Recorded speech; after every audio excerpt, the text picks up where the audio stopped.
Friends, મેં આજે મસાલા ખીચડી અને કઢીની રેસીપી બનાવી છે. ચાલો એ ટેસ્ટી રેસીપી તમારી સાથે પણ શેર કરું.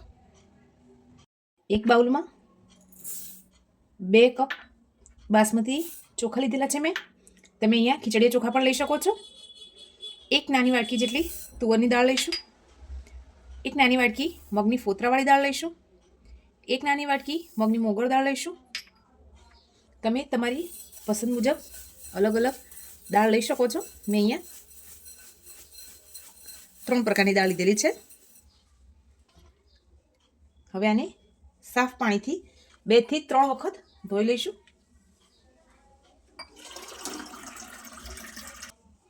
પાણી ઉમેરી હાથથી સરસ મસળીને ધોઈ લઈશું. 2 થી 3 પાણીથી ધોઈ લીધું છે. હવે દાળ ચોખા ડૂબી જાય એટલું પાણી ઉમેરી અને 10 થી 15 મિનિટ માટે પલાળવા દઈએ. હવે આપણે કુકર લઈ લીધું છે. એમાં પલાળીને રાખેલા દાળ ચોખાને ઉમેરી દઈશું. દાળ ચોખા ઉમેર્યા પછી આપણે એમાં 1 નાની વાટકી જેટલા લીલા વટાણા ઉમેરીશું. તમે તમારી પસંદની જે પણ શાકભાજી હોય એ ઉમેરી શકો છો. 1 બટેટું ઉમેરીશું. 1 નાનું રીંગણના ટુકડા કરીને ઉમેરીશું. 1 વાટકી જેટલું ફ્લાવર ઉમેરી દઈશું.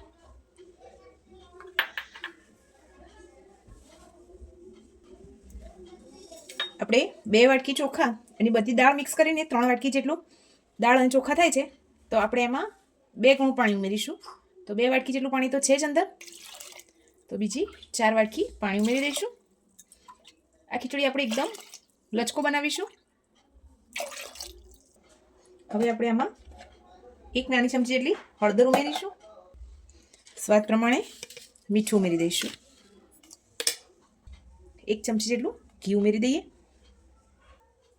હવે બધું મિક્સ કરી ઢાંકણ બંધ કરી દઈએ. હાઈ ગેસની ફ્લેમ ઉપર 1 વિસલ અને એકદમ મીડિયમ ગેસ ઉપર 5 થી 7 મિનિટ સુધી કૂક થવા દઈશું. 1 બાઉલ છાશમાં આપણે 2 ચમચી જેટલું બેસન ઉમેરીશું. એને સરસ મિક્સ કરી લઈએ. બિલકુલ લમ્સ ના રહે એ રીતે આપણે મિક્સ કરીશું.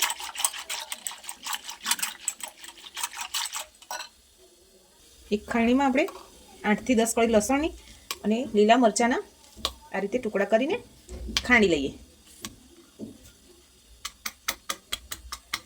ગેસ ઉપર એ ખાંડી રાખી દીધી છે. હવે આપણે એમાં તેલ ઉમેરીશું.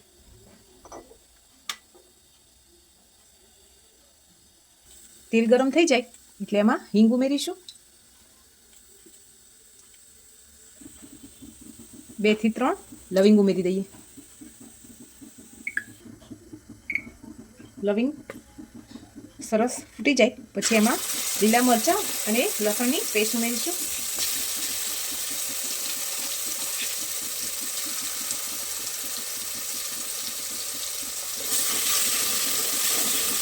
અને સરસ સાંતળી લઈશું. 8 થી 10 મીઠા લીમડાના પાન ઉમેરી દઈએ.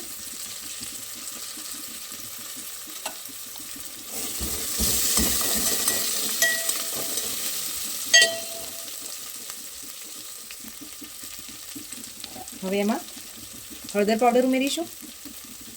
ધાણા જીરું પાવડર ઉમેરીશું. મસાલો દાજે નહીં એની માટે થોડું પાણી ઉમેરીશું. હવે જે છાશ અને બેસનનો બેટર બનાવીને રાખેલું એ ઉમેરી દઈશું.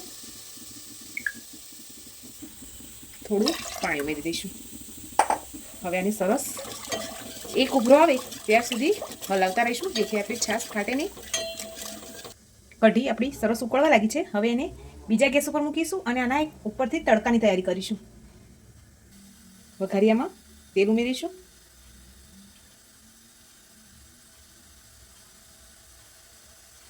તેલ ગરમ થાય એટલે રાઈ, જીરું, મેથી દાણા બધું સરસ તતરી ગયું છે. હવે એમાં લાલ મરચું પાવડર ઉમેરી કઢીમાં ઉમેરી દઈશું. લીલા ધાણા ઉમેરી દઈશું. કઢી આપણી સરસ ઉકળી ગઈ છે. હવે એને સર્વિંગ બાઉલમાં સર્વ કરીશું. લાસ્ટમાં આપણે સ્વાદ પ્રમાણે કઢીમાં મીઠું ઉમેરી દઈશું. હવે ઉકળી જાય પછી સર્વિંગ બાઉલમાં સર્વ કરીશું.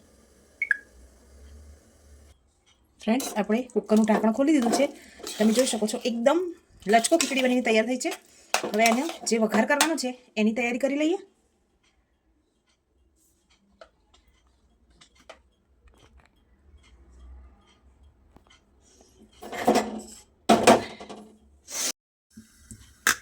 ગેસ ઉપર એક કઢાઈ રાખી દીધી છે. હવે એમાં આપણે તેલ ઉમેરીશું. તેલ ગરમ થાય એટલે એમાં જીરું ઉમેરીશું, રાઈ ઉમેરીશું. રાઈ જીરું તતડી જાય પછી એમાં હિંગ ઉમેરીશું. જેવી સમારેલી એક ડુંગળી ઉમેરી દઈશું. મીઠા લીમડાના પાન ઉમેરી દઈશું. એક ટામેટું ઝીણું સમારી લીધું છે એ ઉમેરી દઈશું. એક નંગ લીલું મરચું છે એ કાપીને લઈ લીધું છે. હવે સરસ મિક્સ કરી લઈએ. ઉપરથી થોડું મીઠું ઉમેરીશું જેથી આપણા ટામેટા અને ડુંગળી સરસ ચડી જાય. હવે તીખાશ જેટલી ખાતા હોય તે પ્રમાણે લાલ મરચું પાવડર, 1 ટેબલસ્પૂન જેટલું ધાણા જીરું પાવડર ઉમેરીશું. હળદર આપણે પહેલેથી ખીચડીમાં ઉમેરેલી છે. 1 નાની ચમચી જેટલો ગરમ મસાલો ઉમેરી દઈશું. હવે બધું સરસ મિક્સ કરી લઈએ. મસાલા સરસ કૂક થઈ જાય એમાં થોડું પાણી ઉમેરીશું અને મિક્સ કરી લઈશું.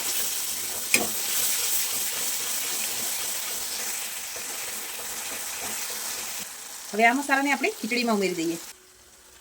બધું જ મસાલો આપણે ખીચડીમાં ઉમેરી દઈશું.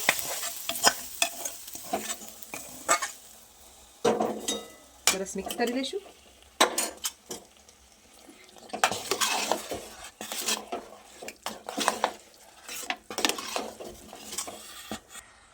આપણા ખીચડીની કન્સિસ્ટન્સી સરસ છે. જો તમે આનાથી પણ ઢીલી જોઈતી હોય તો અડધો ગ્લાસ જેટલું ગરમ પાણી ઉમેરી દેવું.